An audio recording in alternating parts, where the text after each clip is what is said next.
మీరు ఎప్పుడు జాయిన్ అయినారు సార్? 1997 అంటే ఏ పోస్ట్?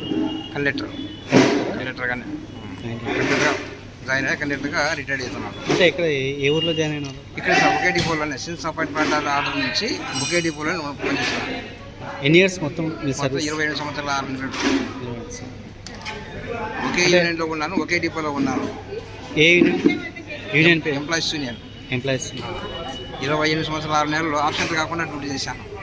అంటే ఆదోన్లోనే చేసినారా? ఆబ్సెంట్ కాకుండా డ్యూటీ చేశాను ఒకే డిపోలోనే.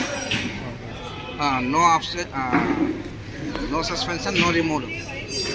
27 సంవత్సరాల 6 నెలలు ఆబ్సెంట్ కాకుండా డ్యూటీ చేశాను. సస్పెన్షన్ లేదు, రిమూవ్ లేదు. కేసు లేదు.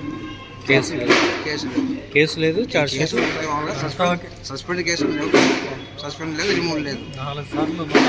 అంటే మీ డిపో మేనేజర్ సారు ప్రతి ఎట్లా ఉండేవాళ్ళు? మీకు ప్రతి చాలా మీ తోటి ఎంప్లాయీస్తో ఎలా ఉండేవాళ్ళు? డిపో మేనేజర్తో అంటే మేము దేని కూడా సహా కల్పించేటోడు. అందరు బాగుండేవాళ్ళ మీతో? ఏదాన్ని కూడా సహా కల్పించుకోకుండా మొత్తం చేశాను డ్యూటీ. ఎవరితోనూ కూడా భావాలు కోపంతో ప్రదర్శించలేదు. సాఫ్ట్గా జరిగింది ఆ వ్యాపారం అంతా. నెక్స్ట్ జనరేషన్ కండక్టర్స్కి, డ్రైవర్స్కి మీరు ఏం సజెషన్? నెక్స్ట్ జనరేషన్ డ్రైవర్స్కి, కండక్టర్ మీరు ఎలాంటి సలహాలు ఇస్తారు?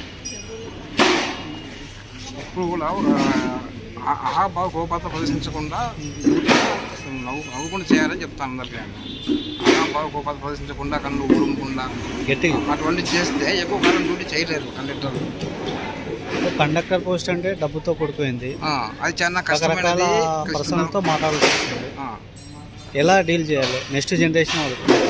నెక్స్ట్ జనరేషన్ వాళ్ళగా ఇది కండక్టర్ పోస్ట్ చాలా కష్టమైనది, చాలా క్లిష్టతరమైనది. కొద్దిగా నవ్వుకుంటూ స్మూత్ గోయింగ్ ఉండాలి. దీంట్లో అహాభావాలు కోపాలు ప్రదర్శించరాదు. స్మూత్ గోయింగ్ అహాభావ ప్రదర్శిస్తే ఎక్కువ కాలం డ్యూటీ చేయలేడు. మీకు స్మూత్ గోయింగ్ ఉండాలి. ఎందుకంటే డిఫరెంట్ మెంటాలిటీ వల్ల వస్తుంది. చాలా మంది అంటారు కండక్టర్ పోస్ట్ అంటే కన్స్టేబుల్ లా ఉంటారు అంటారు, కానీ నా విధంగా చేయలేదు. స్మూత్ గోయింగ్తో చేశాను. స్మూత్ గోయింగ్ చేస్తేనే బాగుంటుంది. డ్రైవర్స్తో ఎలా ఉండేవాళ్ళు? డ్రైవర్స్తో ఏంటో సానుకూలంగా వ్యవహరించేవాడిని. ఇప్పుడు కూడా నేను ఒక కమాండ్ ఆర్డర్ కానీ ఎవరిపైన చేయలేను. నేను వాళ్ళ ఉద్దేశాన్ని అర్థం చేసుకొని ఉద్దేశపూర్వకంగా మాట్లాడేవాడిని. వాళ్ళు ఏ ఉద్దేశం చెప్తే అర్థం చేసుకొని దానికి అనుగుణంగా స్పందించేవాడిని.